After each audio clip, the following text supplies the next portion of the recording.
Howdy, welcome back. So today I'm going to show you what I think is probably the best looking SIG semi-automatic pistol ever made, which is the P225, which is the civilian or commercial version of the P6, which was adopted as a result of the West German police pistol trials started in about 1976. That resulted in the adoption of the P6 from SIG Sauer, the P7 from from Heckler and Koch, and the P5 from Walter. So the German states, as far as I understand, could select any of those three pistols because they all passed the trials. Most of them selected the P6 because it was the least expensive.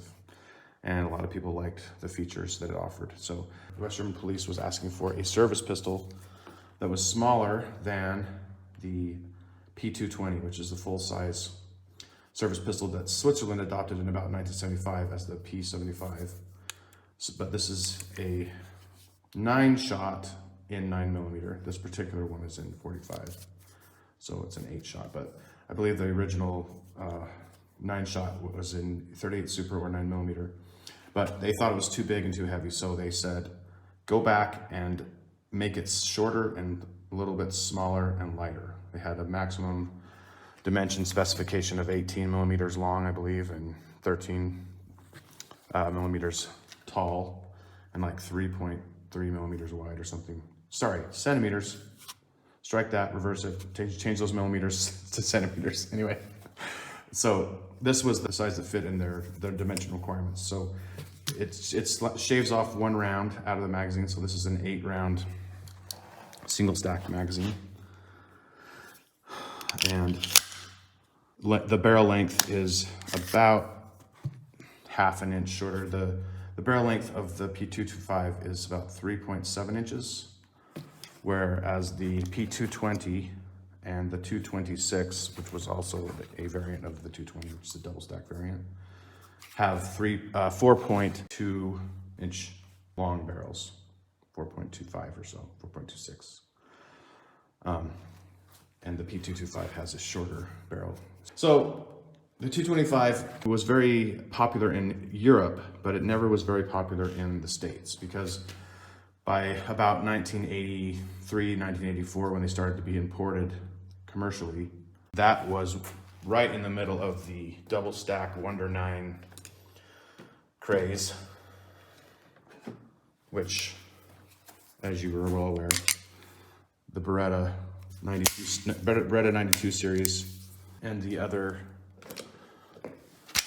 quote high capacity double stack 9mm like the Glock 17 was popular at the time, starting about 1986 among the police market.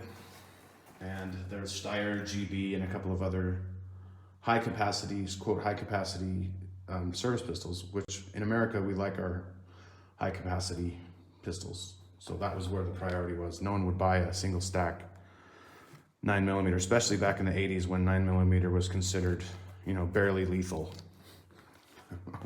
So no one would shoot a little wimpy 9mm back then. You had to have a 40 in the 90s, or you had to have a 45 in the 80s if you were a real man. But anyway, so they weren't great sellers, but they are very ergonomically pleasing in the hand, like all SIG 2.2 series, in my experience. And this particular design, in my view, I don't know what it is about it, but it just looks like German industrial art. It's functional art, it's beautiful. And it was so bizarre to me to see this weird squared off trigger guard and this strange stamped folded trigger. And it was just so different from anything that I had seen when I was sending out for gun catalogs and stuff in the 80s. I was, I liked guns, and I'd send out for free catalogs just so I could sit and drool about them. Anyway, the SIG catalog at the time had a 225 on the front. And I was like, what the heck is that thing? I've never seen anything like this, fully. None of the guns that I'd shot or had ever even seen had, fully black design color schemes with black plastic grips, and like just like it just looks like a machine that is made to do serious stuff, but it's also, you know, to my eyes, very, very beautiful lines. Anyway, I don't know why, but that's how it looks to me. The only thing I don't like about it is that for my hands, I have about XL size hands in most gloves. The grip isn't long enough for all my 3 fingers to get on there with the magazine inserted. So the magazine hits me right in the middle of that my pinky finger. There have been several people who have offered either custom made or aftermarket base plates that you can swap out to flush that up. But this is actually beneficial for, you know, tactical or police use, because you use your finger to strip that out if you have a double feed and you have to strip your magazine out. So anyway, other than that, it's just very ergonomically pleasing in the hand. The trigger is more rounded on the edges than other SIGs of this style. It's got, you know, it doesn't feel like there's a flat surface on the front of the trigger at all. It just is rounded all the way over. Whereas on the 226, there's a rounded on the edges. This is a short reach trigger on this model, but it's rounded on the edges, but the front of it is still kind of parallel to the muzzle. And the 220 that I have is an older variant, which is with the spur hammer and the more narrow grip right through here. But anyway, the trigger on this one's serrated, and it's also rounded on the edges, but it's, you know, parallel. The front surface is parallel to the muzzle. But the 225 feels very different. It's just rounded all the way through. Check that chamber. So the trigger is very smooth on this one. That's one of the things I like about it, is the double action is just it's probably 9.5, 10 pounds, but it's smooth. And then the reset is not stellar. It's not, you know, it's right there. And then there's a little bit of take up again before you get to the single action wall, but it's very crisp and short break. So you have to come out further for the reset and then take up that slop again before that break. But it's very nice. Yeah, might as well try the trigger. Hold on a second.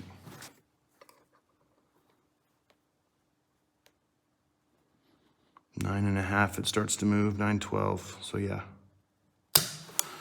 9 pounds 12 for the double action. And 4 for the single. So nice, good combat trigger, 4 pounds for the single action, and 9 3/4 or about 10 for the double action. That's about what I figured. So very nice, and you can lighten it if you want, but you might get light strikes on double action if you put a lighter trigger, lighter mainspring in.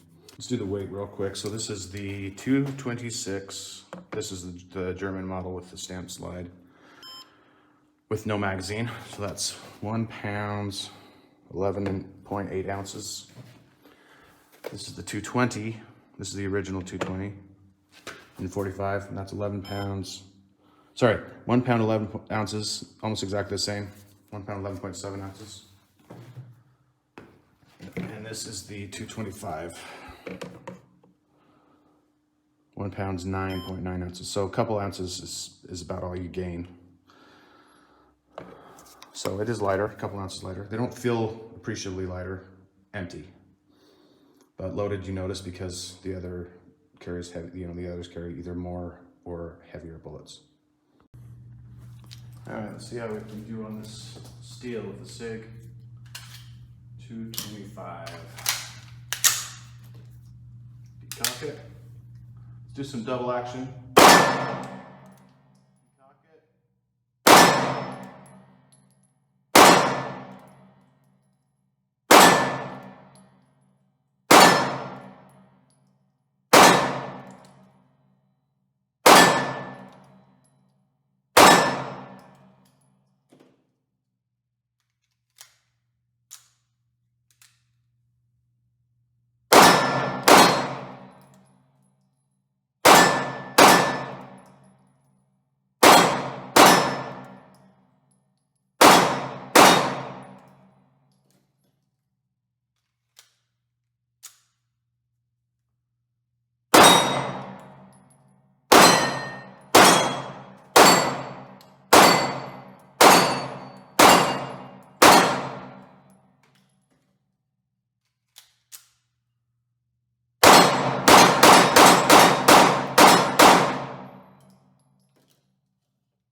last round of the last magazine I have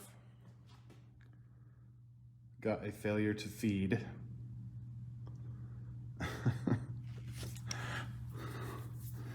Failure to feed, last round, last mag. If I bump this, see if it goes into battery. Yep. Might have been just a long round out of spec, or maybe this magazine is getting tired. This is one of the original 225 mags that came with this gun.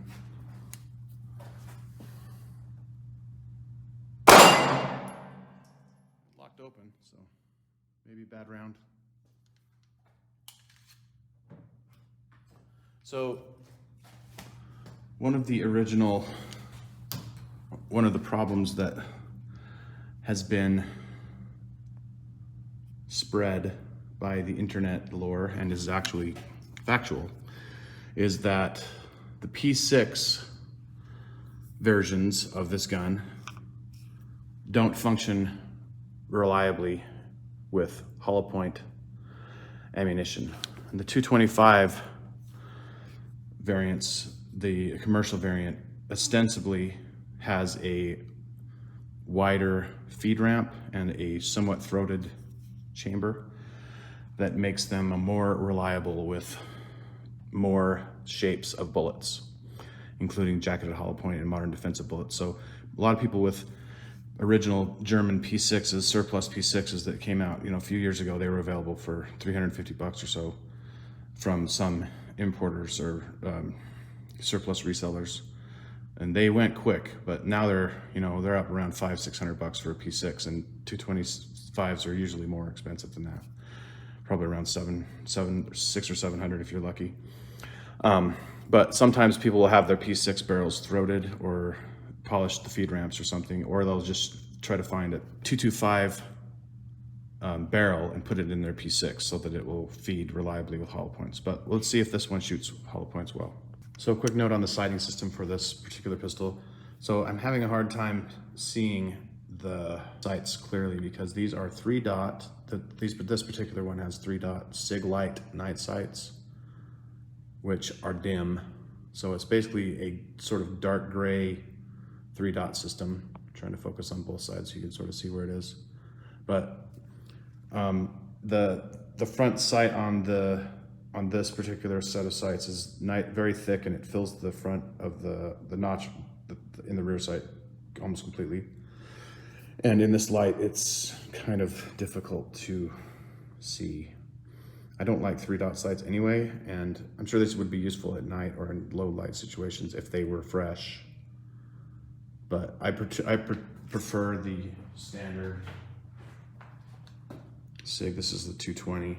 It's basically an eye dot. So there's a post in the back and a dot in the front. Focus. There we go.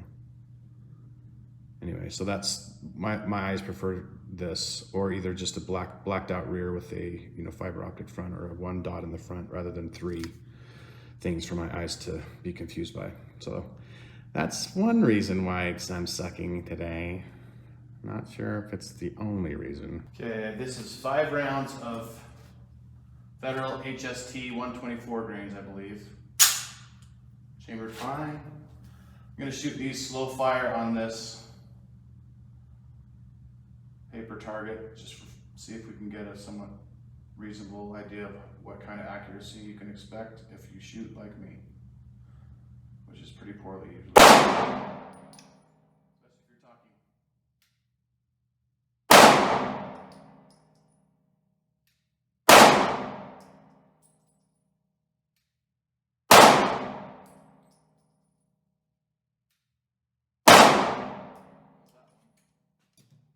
And these are double tap 147 flat nose.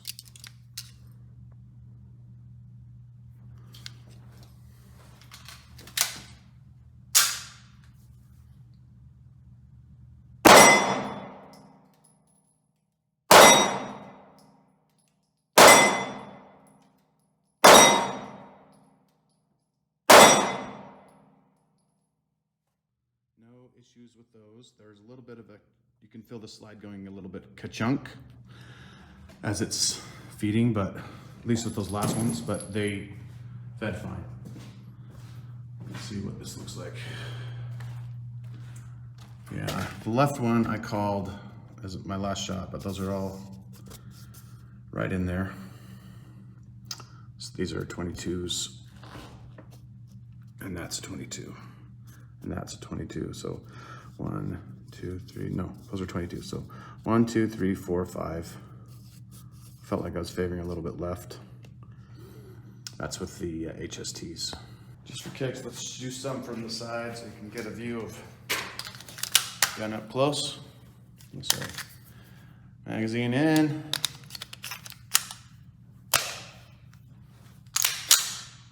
Decocker is on the side.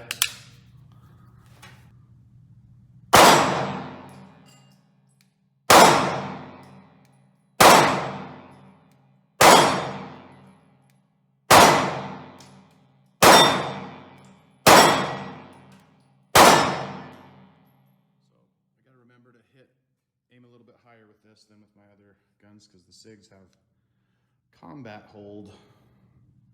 Basically, you put the center of the dot of the front sight right where you want the bullet to hit, rather than the target on top of the front sight like in some other systems. One last point for any esoteric knowledge seekers out there. There's a rumor out there that P1 or P38 magazines will feed if you notch them for the 225. So they will lock the slide back if you put an empty P1 or P38 magazine in the grip of a P6 or P38. The follower will lock the slide back.